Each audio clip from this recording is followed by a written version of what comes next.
ابھی آپ نے قیام اللیل میں قرآن حکیم کا 6واں پارہ سماعت کیا۔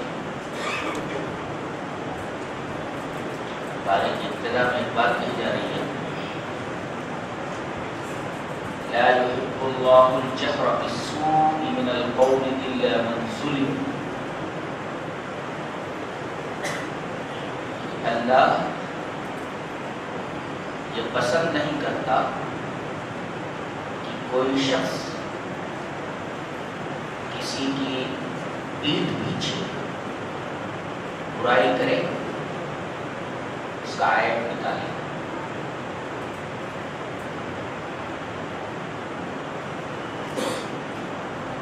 اس آیت کریمہ میں پیٹھ پیچھے برائی یعنی غیبت سے روک دیا گیا، یہ کہہ کر کے کہ یہ اللہ کو پسند نہیں۔ ایک حدیث میں غیبت کی تعریف کی گئی، غیبت کسے کہتے ہیں؟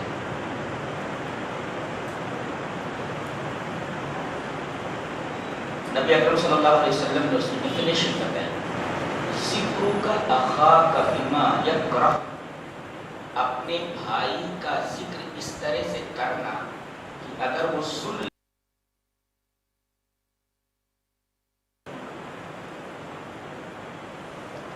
تو ایک صاحب نے پوچھا کہ اللہ کے رسول اگر وہ برائی جو میں بیان کر رہا ہوں اپنے بھائی کی وہ اس کے اندر ہو تو یہی تو غیبت ہے، اور اگر اس کے اندر وہ برائی نہیں ہے تو بہتان ہے۔ یہ فرق ہے غیبت میں اور بہتان۔ ہاں اگر کسی شخص کے اوپر ظلم کیا گیا ہے تو مظلوم کو یہ حق حاصل ہے کہ وہ اس آدمی کی علانیہ یا پیٹھ پیچھے برائی کر سکتا ہے۔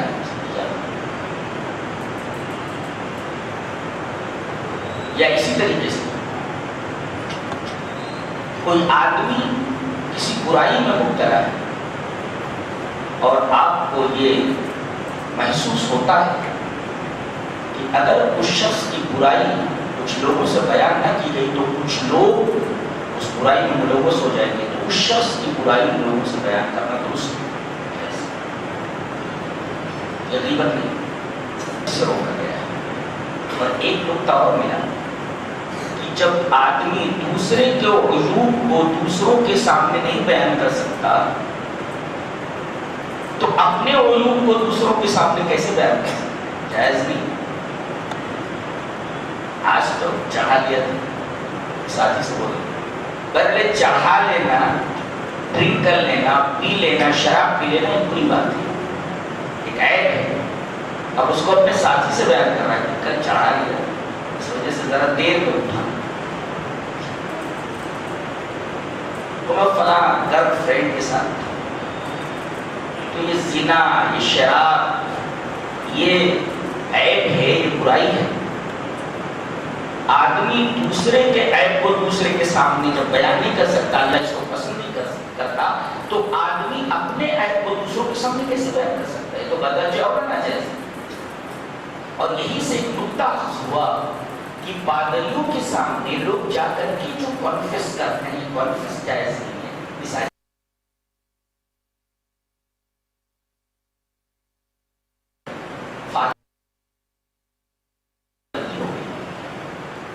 تو یہ کنفیس کر دینے سے اس کا گناہ معاف ہو جاتا ہے، ایسا ان کا عقیدہ ہے۔ تو پادریوں کے سامنے کنفیس کرنا بھی اس آیت کریمہ کی روشنی میں ناجائز ہے، دوسروں کو بیان کرنے کے ساتھ اجازت۔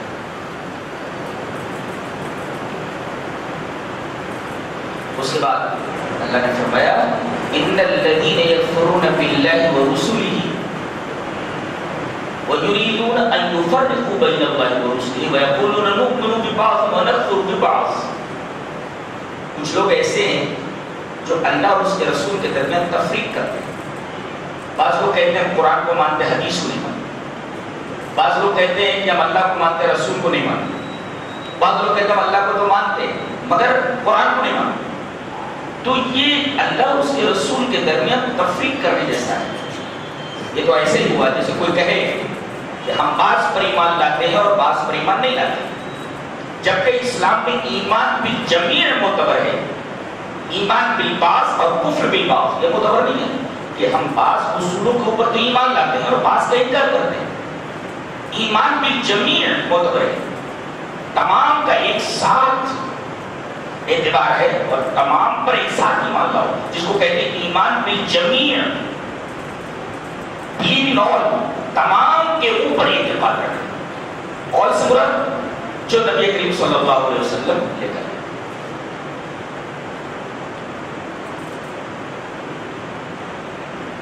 تو جو لوگ اللہ اور اس کے رسول کے درمیان تفریق کرتے ہیں وہ یہ کہتے ہیں کہ ہم بعض کے اوپر ایمان لاتے ہیں, بعض کے اوپر ایمان نہیں لاتے, اور ایک بیچ کا راستہ اختیار کرتے ہیں. تو اولئک هم الکافرون حقا, ایسے لوگ حقیقت میں کافر ہیں. ایمان بالجمیع معتبر ہے, ایمان بالبعض اور کفر بالبعض معتبر ہے. یہ کیا رکھا ہے, مانو تو پورا, نکلو تو پوری طریقے سے. اسلام میں آدھا کیکر اور آدھا بٹیر نہیں. اس کے بعد اللہ نے یہودیوں کی ایک شرارت کا ذکر فرمایا. وَقَوْلِهِمْ قُلُوبُنَا غُلْفٌ, وہ یہ کہتے تھے کہ ہمارے دلوں کے اوپر خلاف چڑھے ہوئے. یہ دل ہے, ہمارے دلوں کے اوپر خلاف چڑھے ہوئے, لائک دیٹ. اس طرح کیا مطلب, ہمیں تمہاری نصیحت کی ضرورت نہیں ہے علم و عمل کے لیے, ہمارے پاس بہت علم ہے. جیسے کچھ نوجوان ہے نا, ہمیں علماء کی ضرورت نہیں ہے. تمہاری اوقات کیا ہے, ان کو الحمد میں الف کا معنی کیا ہوگا آپ کو معلوم نہیں, بسم اللہ میں بے کا کیا مطلب تو معلوم نہیں. ہمیں علم و عمل کے لیے کسی مولوی سے علم حاصل کرنا ضروری نہیں ہے. ہمارے پاس آلریڈی اتنا علم ہے. آپ کے پاس کچھ بھی علم نہیں, الف کا معنی معلوم نہیں, بے کا معنی معلوم نہیں. بے کا کیا مطلب, الف لام کتنے معنوں میں ہے. اب یہ کہہ دیا جائے, دیکھو ایک مثال دیتا ہوں. الحمدللہ رب العالمین الرحمن الرحیم مالک یوم الدین. اب پوچھ لو الحمد کیوں ہے, الحمد کیوں نہیں, الحمدہ کیوں نہیں. اور یہ مفہوم جو آپ بیان کر رہے ہیں وہ کس چیز کے تناسب میں بیان کر رہے ہیں, اور اس کی دلیل دے سکتا ہوں. میں اس تناسب میں بیان کرتا ہوں کہ الحمد مبتدا, لام جار, اللہ مجرور موصوف, رب مضاف, العالمین مضاف الیہ, مضاف اپنے مضاف سے مل کے صفت اول ہوئی اللہ موصوف کی, الرحمن صفت ثانی, الرحیم صفت ثالث, مالک مضاف اول مضاف الیہ, مضاف الدین مضاف الیہ, مضاف اپنے مضاف سے مل کے مضاف الیہ, مالک مضاف الیہ, مالک مضاف اپنے مضاف سے مل کے صفت رابع اللہ موصوف کی. اللہ موصوف ان چاروں صفتوں سے مل کر مجرور اور امر میں جائے گا. چار کا مجرور سے مل کر متعلق و ثابت مقدر ہے, ثابت مقدر کے متعلق سے مل کر خبر, مبتدا کے خبر سے مل کر جملہ اس کا خبر ہے. یہ الحمدللہ رب العالمین الرحمن الرحیم مالک یوم الدین. تو سمجھ میں آیا, علماء کی ضرورت نہیں ہے. ہماری اوقات کیا ہے, کوئی دوسرا عالم ہوگا جس کی ضرورت نہیں ہے. کم سے کم میں تو نہیں ہوں. تو ہمارے دلوں کے اوپر خلاف چڑھے ہوئے. کیا مطلب, علم و عمل کے لیے ہمیں اے محمد تمہاری ضرورت نہیں, نہ تمہاری فکر کی ضرورت ہے, تمہارے فلسفے کی ضرورت ہے, نہ تمہارے علم کی ضرورت ہے, نہ تمہارے بتائے ہوئے عمل کی ضرورت ہے. ہم پہلے سے اتنے ذی علم ہیں اور اتنے باعمل ہیں, ہمارے دلوں پر خلاف چڑھے. اور دوسرا مطلب یہ ہے, ہمارے دلوں پر خلاف چڑھے ہوئے ہیں کہ آپ کوئی بھی بات کہیں گے تو ہمارے دل کے اوپر اس کا بالکل اثر ہونے والا نہیں ہے. آپ کتنا بھی بیل بجائے ہم بھینس ہیں اور ہمارے اوپر کچھ اثر ہونے والا ہے. محاورہ ہے نا کہ بیل بجاتے جاؤ بھینس تو ویسے ہی منہ چلاتی رہتی ہے. تو یہ ان کی شرارت تھی جس کا ذکر ہے. وَقَوْلِهِمْ قُلُوبُنَا غُلْفٌ, خلاف کی جمع ہے. اور وہ کہتے ہیں کہ ہمارے دل ایسے ہیں جن کے اوپر خلاف چڑھا. خلاف چڑھنے کے دو مطلب, ایک تو یہ کہ تمہارے علم و عمل کی ہمیں ضرورت نہیں, اور دوسرا مطلب یہ ہے کہ تمہاری باتیں ہمارے دلوں کے اوپر اثر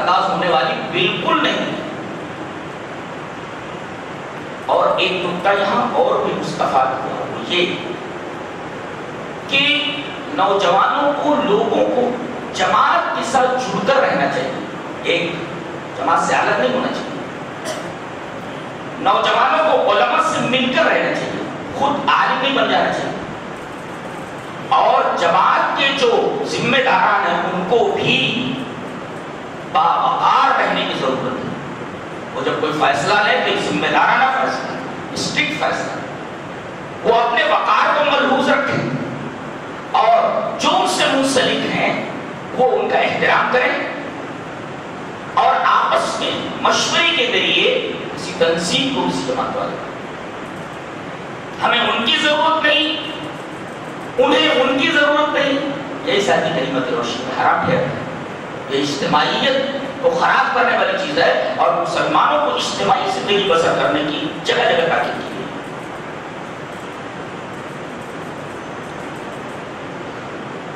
آگے ذکر فرمایا گیا کہ یہودیوں کے دو طبقے، ایک عوام کا، ایک خواص کا۔ جیسے ہر معاشرے میں دو طبقے ہوتے ہیں، ایک عوام کا، ایک خواص کا۔ خواص سے مراد کون ہے؟ علماء اور حکام، جو بڑے بڑے پوسٹ کے اوپر ہیں، بڑے بڑے مناصب کے اوپر ہیں، جنہوں نے لوگوں کی فلاح و بہبود کی ذمہ داری لے رکھی ہے، جن کو حکام کہا جاتا ہے۔ اور ایک وہ ہیں جنہوں نے لوگوں کی دینی ذمہ داری اپنے اوپر لے رکھی ہے۔ ایک طبقہ تو دنیاوی ذمہ داری لے کر بیٹھا ہوا ہے عہدوں کے اوپر، اور ایک طبقہ ہے جو لوگوں کی دینی ذمہ داری لے کر ممبر و محراب پکڑے ہوئے ہیں۔ یہ جو خواص کا طبقہ، اس میں دو لوگ، حکام جو دنیاوی ذمہ داری لیے بیٹھے ہیں لوگوں کی، اور خواص میں علماء ہیں جو لوگوں کی دینی ذمہ داری لے کر بیٹھے ہوئے ہیں۔ ایک طبقہ وہ خواص کا، اور عوام ان کے علاوہ ہے۔ اب عوام میں بہت سارے لوگ ہیں، کچھ نوکری پیشہ ہیں، کچھ دکاندار ہیں، کچھ مہاجن ہیں، پیسے والے ہیں۔ تو اب عوام کا حال کیا تو بولا جا رہا ہے؟ یہودیوں کے عوام کا حال یہ تھا کہ یہ سود خوری میں پوری طرح ملوث ہے، یہ عوام کا حال تھا، اور یہ خواص یعنی علماء اور حکام یہ رشوت خوری میں مبتلا ہے۔ فرمایا گیا وَأَخْذِهِمُ الرِّبَا وَقَدْ نُهُوا عَنْهُ وَأَكْلِهِمْ أَمْوَالَ النَّاسِ بِالْبَاطِلِ۔ تو أَخْذِهِمُ الرِّبَا، یہ لوگ سود لینے میں آگے تھے، یہ عوام کا ذکر ہے، یہودیوں کی پوری عوام سود خوری میں مبتلا تھی۔ وَأَكْلِهِمْ أَمْوَالَ النَّاسِ بِالْبَاطِلِ، اور یہ خواص کا طبقہ ہے۔ حکام کوئی کام بغیر پیسہ لیے نہیں کرتے تھے، اور علماء بغیر پیسہ لیے مسئلہ نہیں بتاتے، تو وہ سود خوری میں مبتلا تھے جن کا تعلق عوام سے، اور رشوت خوری میں مبتلا وہ لوگ تھے جن کا تعلق خواص سے، جن میں دو حکام اور علماء۔ اور یہ بتایا گیا کہ جس قوم میں، جس ملک میں، جس سوسائٹی میں، جس شہر کے اندر یہ دو برائیاں آ جائیں کہ عوام سود خوری میں مبتلا ہو جائے اور حکما اس طریقے سے حکام اور علماء رشوت خوری میں مبتلا ہو جائے، تو اس سماج کا، اس ملک کا اور اس شہر کا خدا ہی حافظ ہے، بیڑا غرق سمجھو۔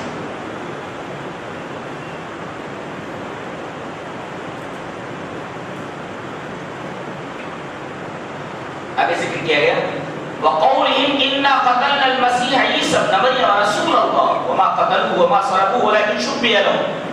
عیسائیوں کی جو 4 کتابیں ہیں، 4 اناجیل، جن کو اناجیل 4 کہتے ہیں، مرقس، اسی طریقے سے متی، یوحنا اور متی، مرقس اور یوحنا، لوقا، یہ 4 اناجیل۔ تو اناجیل 4 میں یہ ہے کہ حضرت عیسیٰ علیہ السلام کو صلیب دے دی گئی، آپ کو کروسی فائٹ کر دیا گیا، آپ کو سولی دے دی گئی، یہ چاروں اناجیل جو متداول ہیں، جو اویلیبل ہیں اور عیسائیوں کے ہاتھوں میں ہیں، لوگوں کے ہاتھوں میں ہیں، ان چاروں اناجیل مرقس، متی، لوقا، یوحنا، ان اناجیل اربع کے اندر یہ ہے کہ حضرت عیسیٰ علیہ السلام کو پھانسی دے دی گئی، آپ کو تختہ دار پر رکھ کر کھینچ دیا گیا، سولی دی گئی. لیکن قرآن حکیم کو بیان نہیں. وَقَوْلِهِمْ إِنَّا قَتَلْنَا الْمَسِيحَ، یہودیوں کا یہ کہنا کہ ہم نے مسیح کو مار دیا ہے، قتل کر دیا ہے، صحیح نہیں ہے. وَقَوْلِهِمْ إِنَّا قَتَلْنَا الْمَسِيحَ عِيسَى ابْنَ مَرْيَمَ رَسُولَ اللَّهِ وَمَا قَتَلُوهُ وَمَا صَلَبُوهُ، نہ تو انہوں نے ان کو قتل کیا اور نہ تو انہوں نے ان کو سولی دی، ولیکن شُبِّهَ لَهُم، معاملہ مشتبہ ہو گیا. اللہ اکبر. ابھی چند سو سال پہلے، چند سو سال، 200 سال یا 300 سال پہلے ایک انجیل اور دریافت ہوئی ہے، چاروں اناجیل کے علاوہ. انجیل برناباس. برناباس کے بارے میں کہا جاتا ہے کہ وہ عیسیٰ علیہ السلام کا پکا حواری تھا، پکا صحابی تھا. لوگ تو بک گئے تھے مگر یہ بکنے والوں میں سے نہیں تھا. تو انجیل برناباس جو ابھی چند سال پہلے دریافت ہوئی، چند سو سال پہلے دریافت ہوئی ہے، اس کے اندر لکھا ہوا ہے کہ حضرت عیسیٰ علیہ السلام کو سولی نہیں دی گئی بلکہ معاملہ مشتبہ ہو گیا. اللہ تعالیٰ نے عیسیٰ کی شکل ایک دوسرے آدمی کو دے دی جس کا نام یہودا اسخریوطی تھا، اس کو سولی کے اوپر لٹکایا گیا. یہ کس انجیل میں ہے؟ انجیل برناباس میں. اور ابھی ایک اور انجیل دریافت ہوئی ہے حال ہی میں جو پطرس بخاری کی طرف منسوب ہے، پطرس بخاری کی طرف منسوب ہے. اس کے اندر صاف لکھا ہوا ہے کہ حضرت عیسیٰ علیہ السلام کو سولی نہیں دی گئی بلکہ انہیں آسمان پر اٹھا لیا گیا. اس انجیل کے مطابق قرآن حکیم جو کہتا ہے وہ بات وہ انجیل کہتی ہے جو پطرس بخاری کی طرف منسوب ہے کہ وَقَوْلِهِمْ إِنَّا قَتَلْنَا الْمَسِيحَ عِيسَى ابْنَ مَرْيَمَ رَسُولَ اللَّهِ وَمَا قَتَلُوهُ وَمَا صَلَبُوهُ وَلَكِنْ شُبِّهَ لَهُمْ، معاملہ مشتبہ ہو گیا. حضرت عیسیٰ کی جگہ پر کسی اور کو پھانسی دے دی گئی. یہ وہ تھا جو حاکم کے انعام پر اس نے حضرت عیسیٰ علیہ السلام سے غداری کی، اور حضرت عیسیٰ علیہ السلام جہاں چھپے ہوئے تھے اس نے حضرت عیسیٰ علیہ السلام کی چھپی ہوئی جگہ کا پتہ بتا دیا. اور یہ جب پولیس کو لے کر کے وہاں پہنچا اور جیسے ہی کمرے میں داخل ہوا، کھڑکی سے اللہ تبارک و تعالیٰ نے حضرت عیسیٰ علیہ السلام کو آسمان پر اٹھا لیا اور بھیڑ میں اس کو حضرت عیسیٰ کی شکل دے دی. یہ لاکھ بولتا ہے میں عیسیٰ نہیں ہوں، میں عیسیٰ نہیں، کون مانتا ہے؟ لیکن شکل تو عیسیٰ کی دی گئی، کون انکار کرتا ہے؟ لہذا معاملہ مشتبہ ہو گیا، عیسیٰ کی جگہ کسی اور کو سولی دے دی گئی. یہ مطلب اس مَالَهُمْ بِهِ مِنْ عِلْمٍ، علم نہیں ہے الا اتباع الظن، صرف یہ ٹامک ٹوئیاں مار رہے ہیں اور ظن اور تخمین اور گمان کے پیچھے، شک و شبہے کے پیچھے پڑے ہوئے ہیں. حقیقت کچھ اور ہے، یہ صرف ظن و تخمین کی ابتدا کر رہے ہیں. مَالَهُمْ بِهِ مِنْ عِلْمٍ، ان کے پاس علم نہیں الا اتباع الظن، سوائے گمان کی پیروی کی. حقیقت کچھ اور ہے. ہوا کیا؟ قتل نہیں ہوئے تو وما قتلوه یقینا، یقینی طور پر انہوں نے ان کو قتل نہیں. پھر برفعہ اللہ الیہ، اللہ تبارک و تعالیٰ نے انہیں اپنی طرف اٹھا لیا اور تیسرے یا چوتھے آسمان کے اوپر نبی کریم صلی اللہ علیہ وسلم نے معراج میں حضرت عیسیٰ علیہ السلام سے ملاقات کی اور وہ دنیا میں آنے والے قرب قیامت. قیامت کی نشانیوں میں سے ایک نشانی یہ ہے کہ حضرت عیسیٰ علیہ السلام نازل اور وہ پھر اپنی موت پائیں گے، اس لیے کہ ہر نفس کو موت کا مزہ چکھا ہے. ابھی تو انہوں نے موت کا مزہ چکھا ہی نہیں ہے، لہٰذا انہیں آسمان سے دنیا میں اتارا جائے گا اور وہ یہاں شادی وادی کریں گے، زندگی بسر کریں گے، پھر طبعی موت مریں گے. پھر ان کو کہتے ہیں کہ وہ جو ایک جگہ خالی ہے نبی کریم صلی اللہ علیہ وسلم کے بازو میں حضرت ابوبکر ہے، پھر عمر ہے، جگہ جو خالی ہے وہاں حضرت عیسیٰ ہے.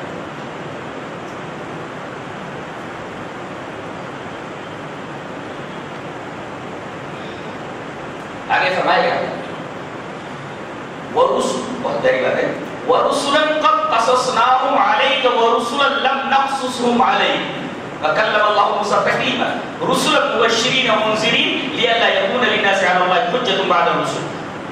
پہلا آیت کس نے پڑھا؟ آپ نے؟ آپ یہ پڑھا. یہ دونوں کو اچھا یاد ہے. سنتا ہو لِئَلَّا يَكُونَ لِلنَّاسِ عَلَى اللَّهِ حُجَّةٌ بَعْدَ الرُّسُلِ. اللہ نے فرمایا کچھ رسولوں کا نام ہم نے قرآن میں ذکر کر دیا ہے اور اپنے رسول کو بتا دیا، رسول نے ذکر کر دیا. تھوڑے سے پیغمبروں کا نام معلوم ہے 26 27 28 50 100 ایسا قرآن حدیث ملا ہے. کچھ رسولوں کا تذکرہ ہم نے کیا، ورسلا قد قصصناہم علیک من قبل ورسلا لم نقصص، اور کچھ رسولوں کا نام ہم نے ذکر نہیں کیا ہے۔ نکتہ آدمی کے نام سے کیا کرو گے؟ کام دیکھو نا، آدمی کے نام سے کیا کرو گے؟ اصل نام نہیں، اصل کام ہے۔ یہ پوچھو انبیاء کرام کیوں بھیجے گئے؟ بتایا گیا رسول مبشرین و منذرین، یہ رسول بھیجے گئے ہیں تاکہ لوگوں کو جنت کی بشارت دے، جنت کے راستے پر آنے کے لیے دعوت دے اور جہنم کی آگ سے ان کو ڈرائے۔ یہ تمام رسولوں کی بعثت کا مقصد تھا۔ تو نام جانتے تھے، کیا کرو گے؟ مقصد جانو، کام جانو۔ اب بولو یہ بات میرے رسول محمد میں پائی جا رہی ہے کہ نہیں؟ تو جب یہ بات محمد میں پائی جا رہی ہے تو ان رسولوں کو تو تم مانتے ہو، تو وہی کام ان کا ہے، تو ان کو رسول کیوں نہیں مانتے؟ یہ دلیل دی گئی جناب محمد رسول اللہ صلی اللہ علیہ وسلم۔ اور ایک نکتہ اور ملا، لِأَلَّا يَكُونَ لِلنَّاسِ عَلَى اللَّهِ حُجَّةٌ بَعْدَ الرُّسُلِ، رسولوں کے بعد کوئی دلیل نہیں ہوتی، رسول ہی دلیل ہوتے ہیں۔ اس کا مطلب یہ ہوا کہ اگر قرآن آ جائے یا رسول کی حدیث آ جائے تو اس کے مقابلے میں کسی اور کے قول کو لینا، کسی اور کی بات کو لینا درست نہیں، اس لیے کہ صرف رسول حجت ہوتے ہیں، رسول کے علاوہ کوئی حجت نہیں ہوتا۔ سب سے دلیل مانی جائے گی، صرف رسول ہی ایسی ہستی ہوتا ہے صحابہ دلیل ہوتا ہے، اس سے دلیل نہیں مانی جاتی۔ ارے رسول جب صحابہ دلیل ہے تو دلیل سے دلیل کا مطالبہ کیوں؟ وہ تو دلیل ہے صحابہ، وہ چلے تو دلیل، وہ رک اور وہ حاصل ایک ایک ادا جناب محمد رسول اللہ صلی اللہ علیہ وسلم کی تحریر میں لے آئیے۔ اگر آپ لیٹے تو کہا گیا استجا رسول اللہ صلی اللہ علیہ وسلم علی شقہ الیمن، آپ اپنے بائیں پہلو کے اوپر لیٹے، مسکرائے تو کہا تبسم رسول اللہ صلی اللہ علیہ وسلم، ہنسے تو کہا ضحک رسول اللہ صلی اللہ علیہ وسلم، اٹھے تو کہا قام رسول اللہ صلی اللہ علیہ وسلم، بیٹھے تو کہا جلس رسول اللہ صلی اللہ علیہ وسلم، یہاں تک کہ نبی کریم صلی اللہ علیہ وسلم ٹیک لگائے تو بیٹھے تو کہا جلس وکان متکئا، ٹیک لگائے تو بیٹھے۔ اللہ اکبر، زندگی کے ایک ادا کو نوٹ کر لیا گیا، قید تحریر میں لے آیا گیا جناب محمد صلی اللہ علیہ وسلم۔ رسول مبشرین، تو کچھ رسولوں کا تذکرہ نام کے ساتھ ہم نے کر دیا ہے اور کچھ رسولوں کے نام ہم نے نہیں بتائے۔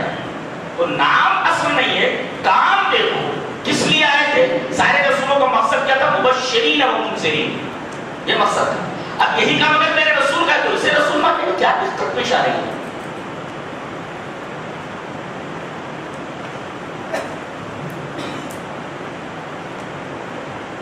فرمایا گیا یا اہل الکتاب لا تغلوا فی دینکم ولا تقولوا علی اللہ الا الحق انما المسیح عیسی ابن مریم رسول اللہ وکلمتہ القاها الی مریم وروح منہ۔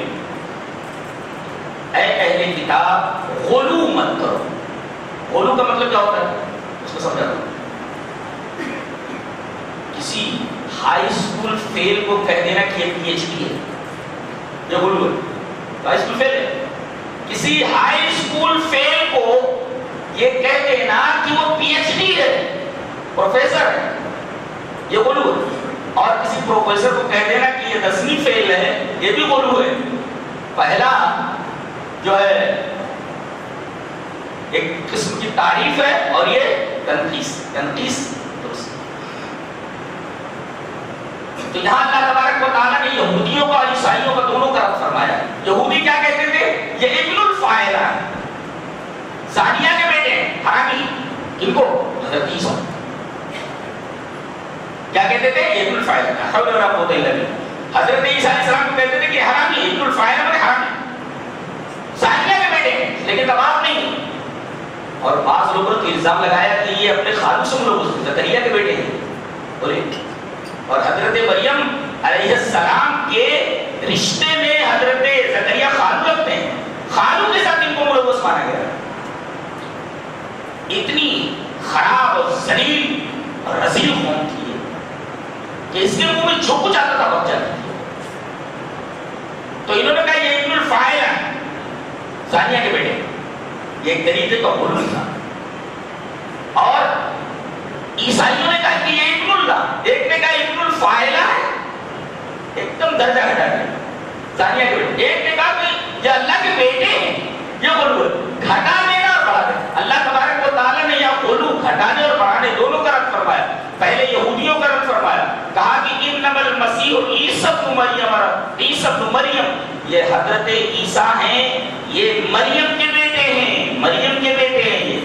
زانیہ کے بیٹے نہیں ہیں، مریم کے بیٹے ہیں. اس طرح یہودیوں کا رد کیا گیا اور رسول اللہ یہ کہہ کر کے عیسائیوں کا رد کیا گیا. تم ابن اللہ مانتے ہو، ابن اللہ نہیں ہو، نہ ابن الفاعلہ نہ ابن اللہ ہے، بلکہ ابن الفاعلہ کا رد کیا گیا. انما المسیح عیسی ابن مریم. اور ابن اللہ کا رد کیا گیا کہ یہ رسول اللہ ہے، ابن اللہ نہیں، اللہ کے بیٹے نہیں بلکہ اللہ کے رسول. اس طرح عیسائیوں کا رد کیا گیا اور پہلے یہودیوں کا رد کیا گیا. اب یہودیوں کا جواب دیا جا رہا ہے، اچھا باپ نہیں ہے تو پھر کیسے پیدا ہو گئے؟ اور اس کا جواب دیا جا رہا ہے اللہ کے لیے کیا مشکل ہے، وہ کلمۃ اللہ کا کلمہ ہے، وہ القاها الی مریم، مریم کے اندر وہ کلمہ ڈال دیا گیا، مریم تک وہ کلمہ پہنچا دیا گیا. پہنچانے والے کون؟ حضرت جبرائیل علیہ السلام. جیسا کہ سورہ مریم میں وہ آئے اور انہوں نے حضرت مریم کے گریبان میں پھونک ڈالا اور اس پھونک ڈالنے ہی سے حضرت مریم کا حمل ٹھہر گیا اور حضرت عیسیٰ علیہ السلام پیدا ہوئے. اور عجیب بات تو یہ ہے کہ پہلے عیسائیوں کا اور یہودیوں کا جو اعتراض تھا، خاص طور سے یہودیوں کا، کہ بغیر باپ کے کوئی چیز کیسے پیدا ہوتی ہے، بغیر نر کے مادہ سے کوئی چیز کیسے پیدا ہوتی ہے. انہی کے ذریعے اللہ تبارک و تعالیٰ نے طرح طرح کی ایجادات کروائی، جن ایجادات نے ثابت کر دیا کہ پیدائش کے لیے نر کی ضرورت نہیں، پیدائش کے لیے نر کی ضرورت نہیں ہے.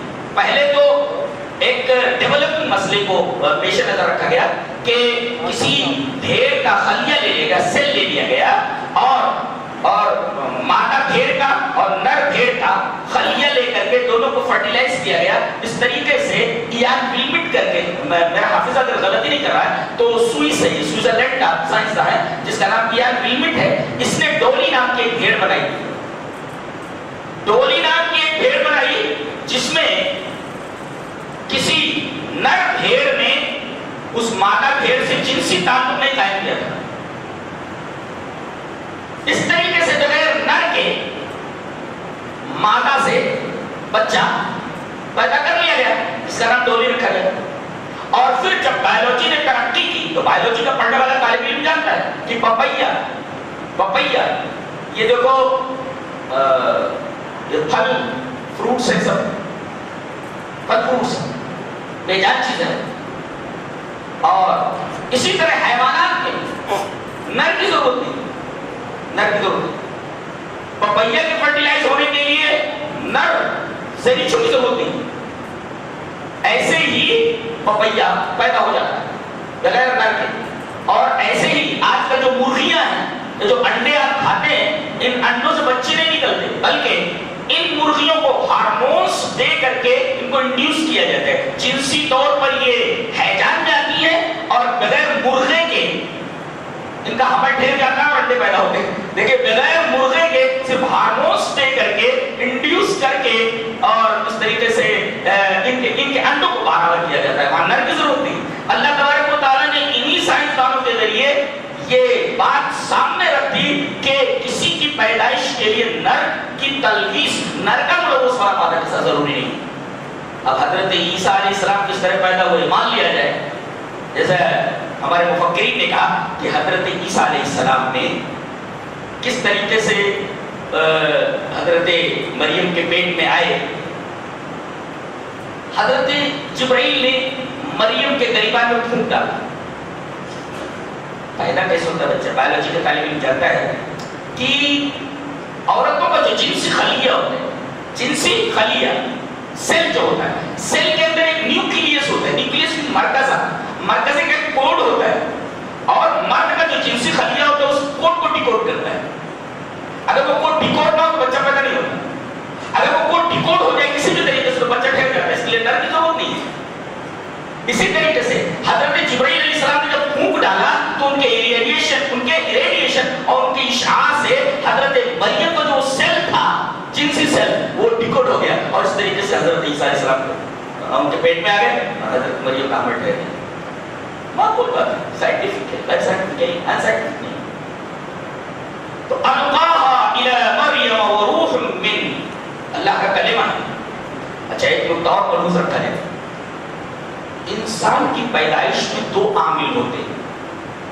ایک مرد کا نطفہ اور دوسرے کلمہ کن. اگر نطفہ ہی خالی ہو کلمہ کن نہ ہو تو بچہ پیدا نہیں ہوتا. کتنے لوگ ہیں نطفہ ہے لیکن بچے پیدا نہیں ہوتے اس لیے کہ کلمہ کن نہیں ہے.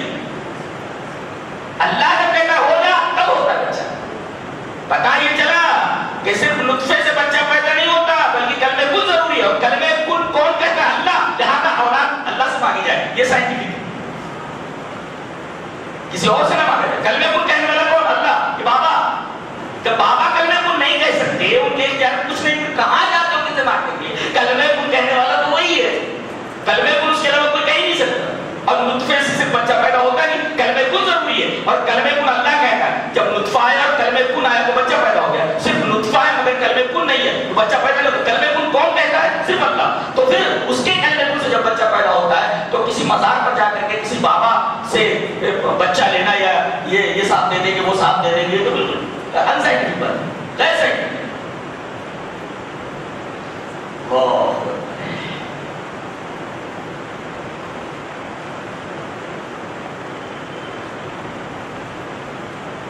آگے یہ فرمایا جا رہا ہے کہ کہیں اچھا کام ہو رہا ہو تو آپ اس کے اندر کام کریں, برا کام ہو رہا ہو تو قطعاً اس برے کام کے اندر کام نہ کریں. کسی شرکیہ کام کو دیکھو آپ ایک پیسہ مت دو. اسی طرح مزاروں کے سامنے جو گلک لٹکے ہوئے ہوتے ہیں اس پر پیسہ نہیں ڈالنا چاہیے. شرکیہ عمل ہو اس سے شرکیہ امور انجام دیا جائے. تو کوئی بھی شرکیہ عمل ہو تو وہاں تعاون مت کیجیے. تعاون علی البر والتقوی ولا تعاون علی الاثم والعدوان. بھلائی کے کاموں میں آپ ہیلپ کیجیے, برائی کے کاموں میں آپ بالکل ہیلپ مت کیجیے, پیسہ مت کیجیے. یہ بات نہیں ہے.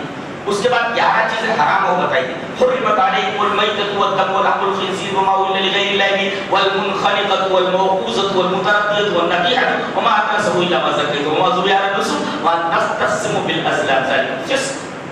یہ 11 چیزیں کیا اللہ نے حرام کر دیا. حرمت علیکم المیتۃ مردار, دم, خون, بلڈ. بلڈ ڈونیٹ کر سکتے ہیں, بلڈ ڈونیٹ کر سکتے ہیں. اگر آدمی کی جان جا رہی ہو اور آپ کو کوئی تکلیف جانی نہیں ہو سکتی تو آپ بلڈ ڈونیٹ کر سکتے, دے سکتے ہیں. رمضان میں بلڈ دے سکتے ہیں. جی ہاں, ڈاکٹر سے پوچھ لیجئے کہ اگر میرے بلڈ دینے سے میرے روزے کے اوپر کوئی اثر نہیں پڑے گا تو آپ بلڈ ڈونیٹ رمضان میں روزے کے حق میں دے سکتے ہیں. یہ فتویٰ ہے علماء. تو خون مردار حرام. حرمت علیکم المیتۃ والدم ولحم الخنزیر, خنزیر کا گوشت, سور کا گوشت بھی حرام. وما اہل لغیر اللہ به, غیر اللہ کا نام جو کچھ منسوب کیا پر ساتھ ہے طریقے سے غیر مسلموں کے تہوار کے موقع پر جو چڑھاوے ہوتے ہیں چڑھاووں کو نہ لیا جائے. کسی مزار کے اوپر یا کسی کوئی سبیل, کسی کے نام سے سبیل حسین ہے, سبیل فلاں ہے, سبیل فلاں ہے, سب حرام چیز ہے. غیر اللہ کے نام جو چیز منسوب ہو جائے وہاں سے استفادہ کرنا جائز ہے. وہاں پانی پینا جائز نہیں. سبیل حسین, حسین کے نام منسوب ہے یہاں پانی پینا جائز نہیں. وما اہل لغیر اللہ. شرک بہت ہی خطرناک ہے اور توحید بہت غیرت مند ہے. وہ دوئی کو ختم برداشت نہیں کرتی. توحید بہت غیرت مند ہے. اللہ غیرت مند, سب سے زیادہ غیرت مند, سب سے زیادہ غیور کون ہے. لہذا وہ شرک کے علاوہ تمام گناہوں کو معاف کر سکتا ہے, شرک معاف نہیں کر سکتا. تو وما اہل لغیر والمنخنقہ, ایک بکری نے دوسری بکری کو سینگ مار دی, مر گئی, منخنقہ حرام ہے. والمتردیہ, اوپر سے بکرا نیچے آ گیا مر گیا, اس کو متردیہ بولتے. متردیہ اوپر سے نیچے آ کے مر گیا. والنطیحہ, ایک بکری نے دوسری بکری کو سینگ مار دی, دوسری مر گئی. اور منخنقہ کا مطلب گلا گھونٹ دیا گیا اس کو اوپر. والمنخنقۃ, اور موقوذہ کہتے ہیں کسی جانور کے سر پر ڈنڈا مار دیا گیا, موقوذ وقص کر دیا گیا, مر گیا. تو والمنخنقۃ گلا گھونٹا ہوا, والموقوذہ ڈنڈا مار دیا گیا. اور اسی طریقے سے والمتردیہ اوپر سے نیچے آ گیا, والنطیحہ سینگ مار دیا مر گیا. وما اکل السبع الا ما, کسی, اب آپ نے دیکھا ایک خرگوش کاٹ رہا ہے, آپ نے دیکھا کہ کوئی جانور یا بھیڑیا اور اس کو پکڑ کر کے رکھے ہوئے تھا, آپ کو دیکھ کر کے بھیڑیا بھاگ گیا, تڑپ رہا ہے, ابھی مرا نہیں ہے, ذبح کر لیجئے. تو یہ جو درندے نے پکڑا تھا مرا نہیں ہے, ابھی ذبح کر لیجئے, آپ لے جائے, لیکن مر گیا, کھانا جائے. وما اکل السبع الا ما ذکیتم، درندے نے پکڑ لیا لیکن زندہ ہے تو آپ ذبح کر لیں، آپ کے لیے حلال ہے. لیکن جب آپ پہنچے وہ مر چکا تھا اب حلال نہیں. وما اکل السبع الا ما، سبع میں درندہ جس کے پوائنٹڈ دانت ہوتے تو وما اکل السبع الا ما، وما ذبح علی النصب، تھانوں کے اوپر جو چیز ذبح کی گئی، جو جانور ذبح کیا گیا، جیسے مزار ہے، کوئی بت ہے، ایسی طریقے سے کوئی جگہ ہے غیر اللہ کی جہاں پرستش ہوتی ہو، جس چیز کو غیر اللہ کے لیے بطور تبرک مانا جاتا ہو، وہاں پر کوئی جانور اگر ذبح کر دیا جائے تو کھانا جائز نہیں. نسک تھانوں کے اوپر جہاں غیر اللہ کی پوجا ہوتی ہے وہاں پر اگر کوئی چیز ذبح کر دیا کھانا جائز نہیں. موضوع وہاں 10 تقسیم بالازلام، لاٹری کے ذریعے، جوئے کے ذریعے، شگن کے ذریعے، نچھتر کے ذریعے، فال کے ذریعے، ان تمام چیزوں کا حاصل کرنا ناجائز. لاٹری کے ذریعے جو چیز نکلتی ہے وہ 10 تقسیم بالازلام کے دائرے میں آتی ہے، جائز نہیں. اور ویسے بھی توہمات، سپرسٹیشنز، یہ اسلام میں ہے ہی نہیں. کہتے ہو بلی راستہ کاٹ گئی اور آگے چل کر کے سچ مچ ایکسیڈنٹ ہو گیا تو بلی کے کاٹنے کی وجہ سے راستہ ایکسیڈنٹ ہوا. نہیں، یہ توہم ہے، سپرسٹیشن. یہ حادثہ کیوں ہوا؟ یہ ڈائیورشن آف مائنڈ ہے. آپ کے ذہن میں ایک بات تھی، ارے بلی راستہ کاٹ گئی ہے، پتہ نہیں کیا ہونے والا. آپ کے ذہن میں یہ چل رہا تھا، اسٹیئرنگ پر آپ کی گرفت ڈھیلی ہو گئی، سامنے والی کار نے آپ کو ٹھونک دیا اور آپ نے پورا کا پورا موبائل بلی کو بٹا دیا. بلی کیا ہے، ادھر سے ادھر جانے مڑ کر جائے گی، راستے سے جائے گی نا، کیسے جائے گی؟ تو اس طرح سے جانا ہے. اس کو ڈائیورشن آف مائنڈ ہوتا ہے اور ایک طریقے کا سپرسٹیشن ہے. آگے اگر حادثہ ہو جائے تو یہ ڈائیورشن آف مائنڈ ہے، نہ کہ حقیقت پر مبنی کوئی شے ہے.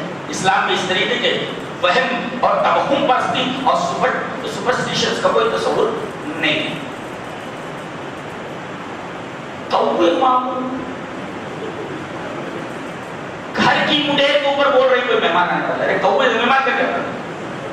میری باری ہتھیلی کھجلا رہی کچھ ملنے والا ہے، آج پارٹی پیسہ دینے والی. باری ہتھیلی کھجلا رہی ہے تو پیسہ جانے والا ہے، ذرا احتیاط کر دیا ذرا.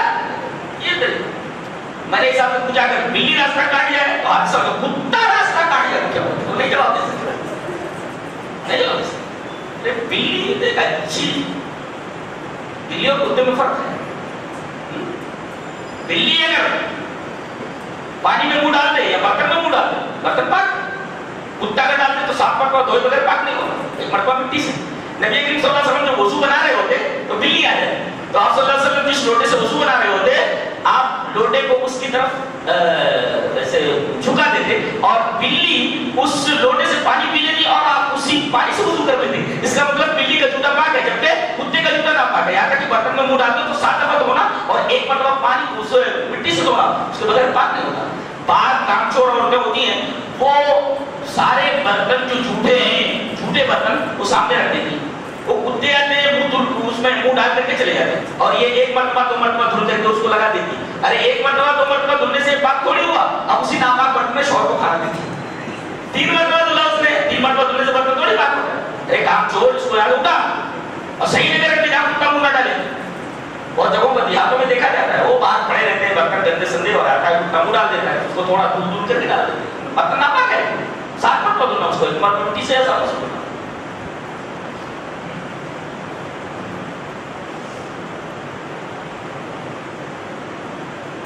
اس کے بعد فرمایا گیا کہ ایک کتا ایسا ہوتا ہے معلم کتا، تعلیم دیا ہو، عالم کتا. ایک کتے جو گلیوں میں پھرتے رہتے ہیں اور ایک کتا ٹرینڈ کتا ہوتا ہے. اس کی ٹریننگ میں 1000 روپے لگتے ہیں اور اس کی ایک الگ شان ہوتی ہے.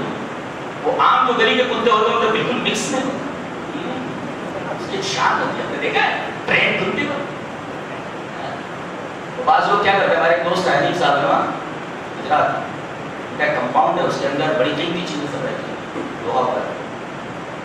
رات میں جب وہ گھر جاتے ہیں تو آفس لاک کرتے ہیں، باہر سے گیٹ لگا دیتے ہیں، کتا چھوڑ دیتے ہیں.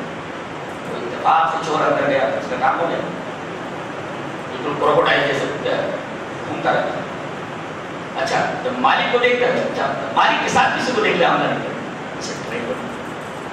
تو اگر ٹرین کتے کے ذریعے شکار کیا جائے جس کو معلم کتا کہتے ہیں، اگر وہ شکار کرے اور اتفاق سے جانور کو پکڑے اور جانور مر جائے تو بغیر ذبح کیا حلال ہے.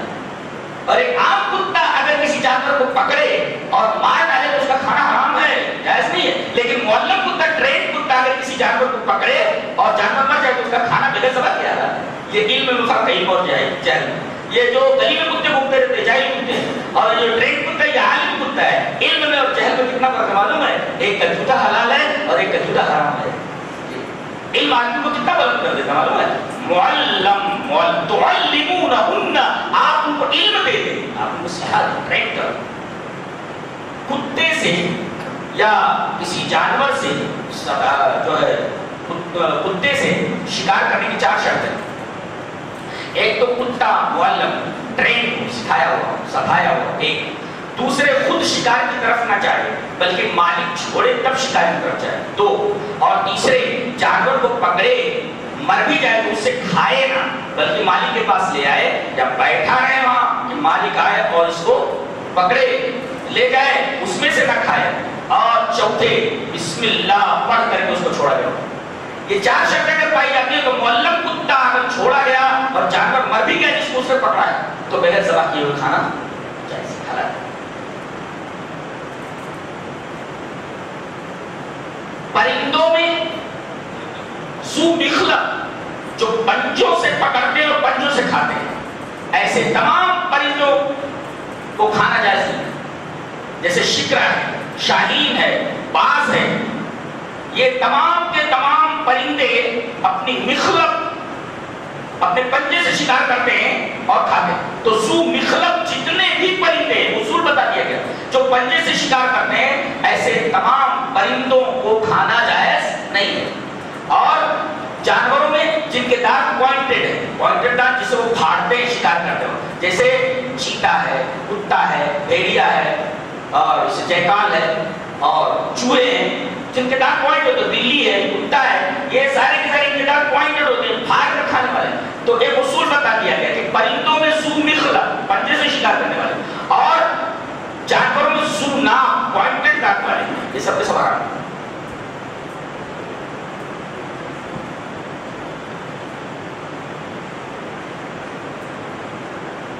اس کے بعد ایک اصول بتایا گیا، قل احل لکم الطیبات. یہ بہت اہم بات بتانے جا رہا ہوں، ذہن نشین کرو. پہلے کیا تھا؟ تمام چیزیں حرام ہیں تا کہ اس کی حلت کی دلیل آ جائے. اور ہمارے اسلام میں ہمارے یہاں تمام چیزیں حلال ہیں الا یہ کہ اس کی حرمت کی دلیل آ جائے. یہ فرق ہے اسلام میں اور دوسرے مذاہب کے درمیان. نہیں سمجھ میں آیا؟ تمام چیزیں آپ کھا سکتے ہیں، استعمال کر سکتے ہیں تاکہ اس کی حرمت کی دلیل نہ آ جائے. اور دوسرے لوگ کیا کہتے ہیں؟ تمام چیزیں حرام ہیں تاکہ اس کی حلت کی دلیل نہ آ جائے. لیکن فرق ہے، عبادت میں آپ رکے رہیں گے جب تک کہ اس کی دلیل نہ آ جائے، اور دنیاوی معاملے میں آپ کرتے رہیں گے جب تک کہ اس کے منع کی دلیل نہ آ جائے. نہیں سمجھے؟ عبادات میں آپ رکے رہیں گے جب تک کہ اس کے کرنے کی دلیل نہ آ جائے، اور دنیاوی معاملے میں کرتے رہیں گے جب تک اس کے نہ کرنے کی دلیل آ جائے. نہیں سمجھے؟ جیسے نماز ہے، آپ کیسے پڑھیں گے، کب پڑھیں گے، عبادت ہے تاکہ اس کے کرنے کی دلیل آ جائے. تو عبادت میں اور معاملات میں فرق ہے. پھر سے بولتا ہوں، ذہن نشین کرو. عبادت میں آپ رکے رہیں گے جب تک کہ اس کے کرنے کی دلیل نہ آ جائے. لوگ کہتے ہیں 11ویں شریف نہیں کرنا چاہیے، دلیل دیجیے. ہاں ایسا نہیں کرنے کی دلیل، کرنے کی دلیل پہلے چاہیے. کیا عبادات میں بہت اہم بات کہنے جا رہا ہوں، 11ویں نہیں کرنا چاہیے، دلیل دو. ہم کو دلیل دینے کی کیا ضرورت ہے؟ مسئلہ ہی معلوم نہیں ہے تجھے. عبادت میں ہم رکے رہیں گے تاکہ اس کے کرنے کی دلیل آ جائے. 11ویں کرنا آپ عبادت مانتے ہیں نا، تو عبادت میں ہم رکے رہیں گے جب تک کہ کرنے کی دلیل آ جائے. تو کرنے کی دلیل تو دے، نہ کرنے کی دلیل ہم کہاں سے لائیں؟ یہ بہت ہی اہم. پھر سے بولتا ہوں، ذہن نشین کرو کہ عبادت میں آپ رکے رہیں گے جب تک کہ کرنے کی دلیل نہ آ جائے، اور معاملات میں کرتے رہیں گے جب تک نہ کرنے کی دلیل آ جائے. یہ بہت بڑا اصول ہے. اس کو اگر آپ نے یاد کر لیا تو زندگی کے تمام مسائل تقریباً اکثر آپ کے حل ہو. مضبوط پکڑو. اس کے بعد یہ کہا جا رہا ہے کہ عیسائی عورت سے شادی کرنا جائز ہے کیا؟ یہودی لڑکی سے شادی کرنا جائز ہے کہ نہیں؟ ہمارے بہت سارے مسلمان جس میں کرکٹر بھی ہے، کچھ اور بھی، کچھ لوگوں نے تو غیر مسلم سے شادی کر لی ہو تو بیچارے وہی ہو گئے، وہ تو حرام ہے، ولا تنکحوا المشرکات حتی یؤمن، اگر غیر مسلم سے شادی کر لیے تو یہ حرام ہے، ان سے نکاح کرنا حرام ہے جب تک وہ ایمان نہ لے آئے۔ ہاں یہودی لڑکی سے اور عیسائی لڑکی سے، جس کو کتابیہ کہتے ہیں، کتاب یعنی اہل کتاب، اہل کتاب میں دو، کون؟ عیسائی اور یہودی، ان کے پاس انجیل ہے، ان کے پاس تورات ہے، لہذا دونوں کو اہل کتاب کہا جاتا ہے، تورات والے اور انجیل والے۔ تو کتابیہ عورت سے شادی کرنا جائز ہے کہ نہیں؟ جائز ہے، لیکن دو شرطوں کے ساتھ، ایک یہ کہ وہ پاک دامن، پاک محسنین محصنات، والمحصنات من الذین اوتوا الکتاب، اہل کتاب کی وہ عورتیں جو آزاد منش نہیں ہے بلکہ پاک دامن ہے۔ اور کون سی عیسائی لڑکی پاک دامن ہے؟ یہودی لڑکی پاک دامن، پاک دامنی کو تو تصور ہی نہیں، ارے کل بوائے فرینڈ ہوتا ہے۔ ہمارے ایک دوست نے بتایا کہ جب ہم نے ایک لڑکی سے یہ کہا کہ ہمارے یہاں باقاعدہ ارینج میرج ہوتی ہے اور ہمارے ماں باپ لڑکی کے لیے لڑکا دیکھنے جاتے ہیں، اچھا لڑکی کے لیے لڑکا دیکھنے ماں باپ جاتے ہیں، ان کو حیرت ہو رہی جنہیں اپنی تہذیب کے اوپر بڑا ناز ہے۔ ہم لوگوں کے لیے لڑکا دیکھنے کے لیے جاتے ہیں، ان کو حیرت، اس لیے کہ جوان ہو جانے کے بعد لڑکی کو لڑکا خود ہی تلاش کرنا پڑتا ہے، ماں باپ کے کنٹرول سے نکل جاتے ہیں۔ تو کتابیہ لڑکی سے شادی کرنا جائز ہے مگر دو شرطوں کے ساتھ، ایک یہ کہ پاک دامن ہو، آپ کو معلوم پاک دامن، اور دوسرے یہ کہ آپ کے ایمان کے لیے کوئی خطرہ نہ ہو، یہ بھی آپ دیکھیں، اس لیے کہ ہو سکتا ہے جاسوس بن کر کے مسلم معاشرے کے اندر آ گئی ہو اور دوسری جگہ خبر پہنچا رہے ہو۔ تیسرے یہ کہ یہ دیکھیں کہ آپ بچوں کی جو پرورش کرے گی اسلام کی روشنی میں کرے گی یا عیسائی کی روشنی، یہ تمام چیزیں ضروری ہیں، تب آپ شادی کر سکتے ہیں۔ حضرت حذیفہ رضی اللہ تعالیٰ عنہ کا ایک واقعہ شاہ عبد اللہ محدث دہلوی نے اپنی کتاب میں ازالۃ الخفا فی سیرۃ المصطفیٰ کے اندر نقل فرمایا ہے کہ مدائن ایک شہر ہے، اس کے اندر حضرت حذیفہ رضی اللہ تعالیٰ عنہ نے ایک کتابیہ لڑکی سے شادی کری، ایک کتابیہ لڑکی سے شادی کری۔ حضرت عمر نے خط لکھا کہ اس لڑکی کو فوراً طلاق دے دے، کیا شاک کیا حضرت، فوراً طلاق دے دے۔ حضرت حذیفہ نے وہاں سے جواب ادب سے لکھا، حضرت یہ فرمائیے کیا کتابیہ عورت سے شادی ناجائز ہے؟ اور حضرت عمر کیا بولتے ناجائز ہے، فوراً خط لکھا دوبارہ، یہ خط زمین پر رکھنے سے پہلے طلاق دے دے۔ جواب نہیں دو، انہوں نے سوال پوچھا تھا نا کہ کیا کتابیہ عورت سے نکاح جائز نہیں؟ جائز تو ہے، لیکن حضرت نے یہ فرمایا کہ خط رکھنے سے پہلے طلاق دے دے۔ اور اسے طے ملتا ہے کہ جو منصب کے اوپر رہتے ہیں، جو ذمہ داران رہتے ہیں، ان کو کس طریقے سے رہنا چاہیے، کیا وقار ہونا چاہیے۔ اب انہوں نے اپنا وقار کھو دیا ہے، لہذا لوگ ان کی عزت نہیں کرتے، تو وہ اس لائق بنے کہ لوگ ان کی عزت کریں، اور نوجوان اگر وہ اس لائق ہے تو کہتے ہیں کہ عزت کریں، وہ وقار کی نظر سے دیکھیں، اس طرح دونوں جڑے رہیں اور اسی میں بھلائی۔ حضرت نے فرمایا خط رکھنے سے پہلے طلاق دے دینا، یہ آرڈر ہے، طلاق دینا پڑا۔ حضرت عمر رضی اللہ عنہ کھال کھینچ کر بھوسا بھر دیتے، خط رکھنے سے پہلے، خط رکھنے سے پہلے اس کو طلاق دے دینا۔ جواب نہیں دیا انہوں نے کتابی عورت سے شادی کرنا ناجائز ہے، جواب میں صرف اتنا لکھا ایسا نہ ہو کہ تمام مسلمان تیرے راستے پر چلنے لگے جس سے مسلمان عورتوں کے حقوق پامال ہو۔ تو کبھی کبھی ایسا ہوتا ہے کہ حاکم کسی جائز چیز کو بھی ختم کرا سکتا ہے، روک سکتا ہے، اس کے اوپر پابندی لگا سکتا ہے اگرچہ وہ شرعاً جائز ہے۔ ایک نقطہ ملے نہیں ایسے حضرت عمر رضی اللہ تعالیٰ 3 طرح کو 3 تاکہ لوگ کتاب و سنت کی طرف پڑھ لیں، نہ کہ کتاب و سنت کو پامال کریں، نقطہ ذہن میں رکھا جائے۔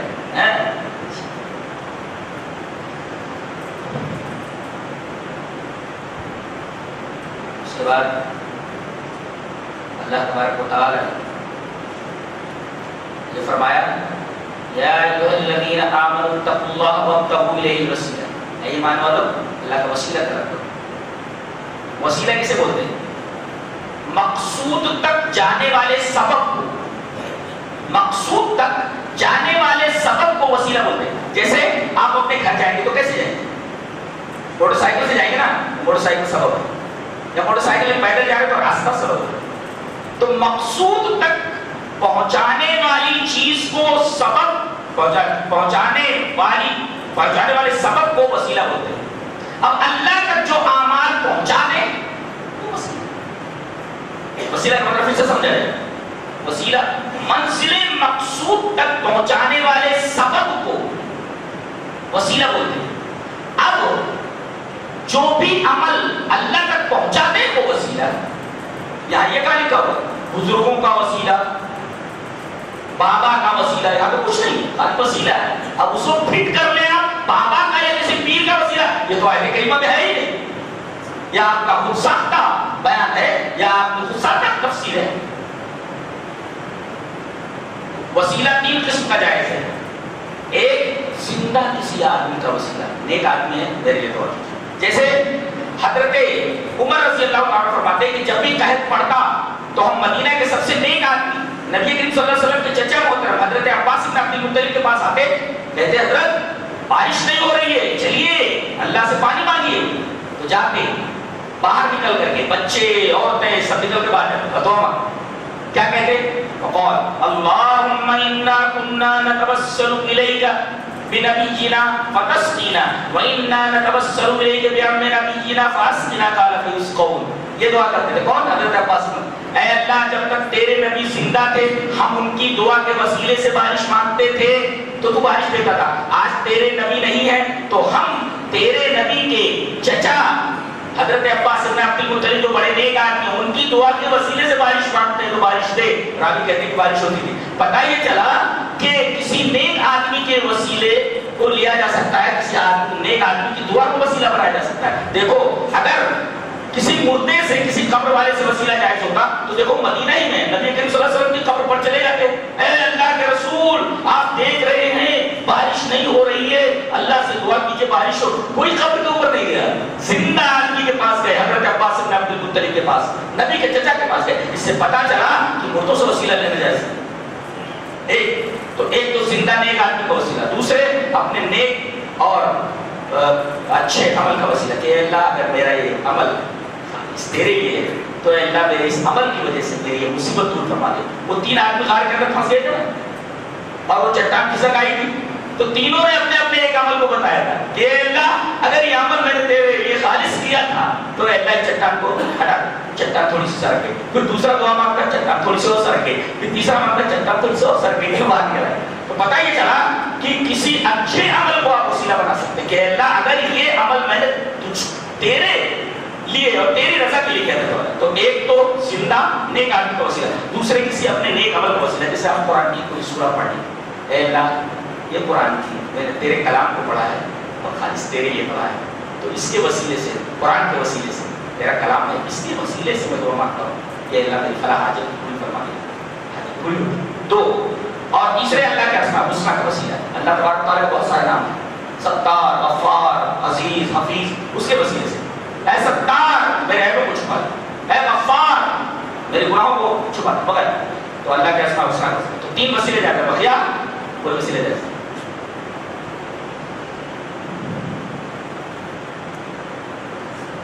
اس کے بعد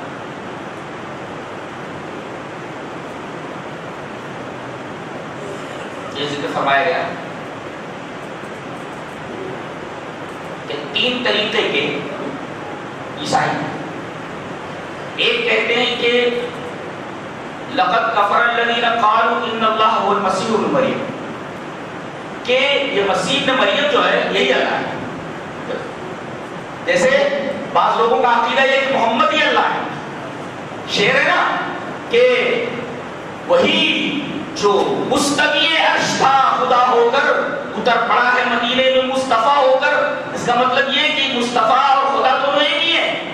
جیسے عیسائیوں کا عقیدہ کہ اللہ یہی مسیح ابن مریم ہی ہے، لقد کفر الذین قالوا ان اللہ هو المسیح ابن مریم، اللہ یہی مسیح ابن مریم ہی ہے. ایک عقیدہ ہے عیسائیوں. دوسرا عقیدہ لقد کفر الذین قالوا ان اللہ ثالث ثلاثہ، ٹرینٹی، تین مل کر کے ایک تین اور تین ہے. آج تک یہ فلسفہ سمجھ نہیں آیا، ڈنڈے کے دور سے دنیا سے بنوا رہے ہیں. ایک میتھمیٹکس کے پڑھنے والے معمولی طالب سے پوچھے کہ ایک ہوتا ہے، ایک ہوتا ہے، ایک تین ہوتا ہے کیا؟ بس وہ فرض کرتے ہیں میتھمیٹکس میں، ہم فرض کرتے ہیں. فرض کیجئے کہ 1 = 2. ارے فرض کیسے کرے گا؟ ایک ہے، دو ہے، کہ ایک تین اور تین ایک ہے. بچہ حیران و پریشان ہو جائے گا کہ ایک کو تین، تین کو ایک کیسے فرض کیا جاتا ہے؟ ایک ہے تین تین ہے. تو لقد کفر الذین قالوا ان اللہ ثالث ثلاثہ، کہتے تین میں کا تیسرا ہے. تین اقانیم ثلاثہ میں سے ایک تو اللہ، دوسرے بیٹا یعنی حضرت عیسیٰ، تیسرے روح القدس جبرائیل. یہ تین مل کر کے ایک ہے اور ایک تین ہے، تین ایک ہے. اللہ دنیا کو سمجھا نہیں سکے. کچھ لوگ کہتے ہیں چار ایک ہے، ایک چار ہے. وہ کہہ رہے ہیں تین ایک ہے، ایک تین ہے. یہ بھی نہیں سمجھا پا رہے، وہ بھی نہیں سمجھا پا رہے. سمجھ میں نہیں آ رہا کہ ایک چار کیسے ہوا اور چار ایک کیسے ہوا. وہ یہی سمجھا رہے کہ ایک تین ہے، تین ایک ہے. یہ سمجھا رہے ہیں ایک چار ہے، چار ایک ہے. دونوں نہیں سمجھا پا رہے. چار چار ہے، ایک ایک ہے. تین ہے، ایک ایک ہے. دونوں نہیں سمجھا پا رہے. اور تیسرا مسلک عیسائیوں کا یہ ہے وقالت اليهود عزير ابن الله وقالت النصارى المسيح ابن الله. سب گاڈ ہے. ایک کہتا اللہ ہی ہے، ایک کہتا نہیں اللہ کے بیٹے ہیں، کہتا نہیں تین میں کے تیسرے. یہ تین عقیدے ہیں عیسائیوں کے اور اللہ تبارک و تعالیٰ نے ان تینوں کو کافر کہا ہے. پتہ ہی چلا اللہ کا بیٹا نہیں ہوتا. اللہ کسی کو حلول نہیں کرتا. حلول اور اتحاد سے پاک ہے. اور وہ تین میں کا تیسرا نہیں، کسی کا جز نہیں ہے. علامہ آلوسی نے ایک واقعہ لکھا بڑا پیارا کہ قرآن ایک عیسائی سے مناظرہ ہو رہا تھا، ایک مسلمان عالم سے. تو وہ جو مناظر تھا عیسائیوں کا، طبیب تھا، بہت بڑا ڈاکٹر تھا. آج کل اسلام کے اوپر بہت ہی زبردست ریسرچ چل رہی ہے، بہت ہی زبردست ریسرچ ہے. ابھی ایک کتاب آئی ہے ڈز گاڈ ایگزسٹ، کیا خدا ہے. میرا خیال ہے رائٹر کا نام مجموع غریب، اس کا نام یاد نہیں آ رہا. تو کیا خدا ہے؟ سارے دلائل جمع کر رہے ہیں کہ خدا ہے. ایسی سب افواہ اور ایسی ساری بکواس لوگ کتابوں کے اندر لکھ رہے ہیں. اللہ کے وجود ہی کا انکار کر رہے ہیں. بیسٹ سیلنگ بک ہے دنیا میں، سب سے زیادہ بکنے والی بک ہے. ویسی کتاب لوگ پڑھ رہے ہیں، ذہن خراب ہو رہا ہے.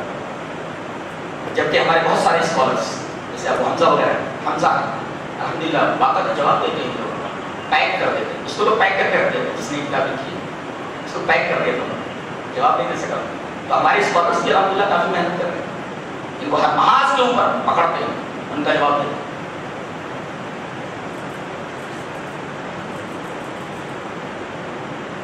تو یہ عیسائیوں کے یہ تین عقائد ہیں اور تینوں عقیدے رکھنے والوں کو کافر ہے. اس کے بعد ایک سوال کیا گیا، تم حضرت عیسیٰ کو کیا مانتے ہو؟ اللہ مانتے ہو؟ سن آف گاڈ مانتے ہو؟ تین میں کا تیسرا مانتے ہو؟ بولے ہاں. اللہ فرماتا ہے المسیح ابن مریم الا رسول قد خلت من قبلہ الرسل وامہ صدیقہ کانا یاکلان الطعام. دونوں کھانا کھاتے تھے. ایک ٹکڑے سے رد کر دیا گیا الوہیت. تم عیسیٰ کو اور ان کی ماں کو خدا مانتے ہو؟ ہاں خدا مانتے ہو. کانا یاکلان الطعام، دونوں کھانا کھاتے تھے. جو کھانا کھاتا ہے وہ سرکاس کرتا ہے. تو کھانا کھانے والا سرکاس کرنے والا خدا کیسے ہو سکتا ہے؟ اس لیے کہ خدا احتیاج نہیں رکھتا، ضرورت مند نہیں ہوتا. اس لیے کہ جو ضرورت مند ہو جائے کھانے کا، خدا کیسے ہو سکتا ہے؟ جو کھلائے وہ خدا ہوتا ہے، جو کھائے وہ خدا کیسے ہو سکتا ہے؟ آج جتنے باطل خدا سب کھا رہے ہیں، کھلا سے دیکھ رہا ہے. لہٰذا ایک جو کھلا رہا ہے وہی عبادت رہا ہے. لہٰذا کھانا یا قرآنی طعام، دونوں کھانا کھاتے تھے. اب جو دونوں کھانا کھاتے تھے، جو کھانا کھائے، جو دودھ پیے، جو پانی پیے، ظاہر ہے دودھ پینے والا پانی پینے والا پیشاب کرے گا، کھانا کھانے والا سنڈاس کرے گا. تو جو سنڈاس کا محتاج ہو، پانی پینے کا محتاج ہو، احتیاط ہے اس کو کھانے کی ضرورت ہو کھانے کی، وہ معبود کیسے ہو سکتا ہے؟ معبود کو تمام چیزوں سے محاورہ ہونا چاہیے. اللہ تبارک تعالیٰ نے ایک ہی ٹکڑے میں الوہیت مسیح کا رب فرما دیا. کھانا یا قرآن تو ہم دونوں کھانا کھاتے ہیں.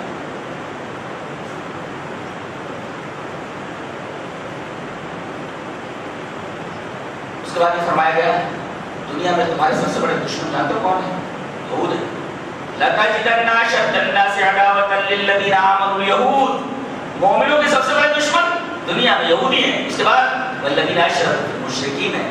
نمبر 3 وَلَتَجِدَنَّ أَقْرَبَهُمْ مَوَدَّةً، تیسرے نمبر پہ ظاہر میں ان دونوں سے تھوڑے کم ہیں لیکن تمہارے دشمنوں میں کون؟ عیسائی. یہ آخری آیت کریمہ ہے چھٹے پارے کی، جس میں بتایا گیا کہ اپنے دشمنوں سے ذرا علی حذر منہم، ذرا ان سے بچ کر کے رہو. اللہ تبارک تعالیٰ نے ساری چیزیں آپ کے سامنے، اب آپ آنکھیں بند کر لیں تو پھر آپ کا کیا ہو سکتا ہے؟ آپ کا کچھ نہیں ہو سکتا. اللہ ہمیں نیک اور اچھی سمجھ کو عطا فرمائے. وآخر دعوانا الحمدللہ.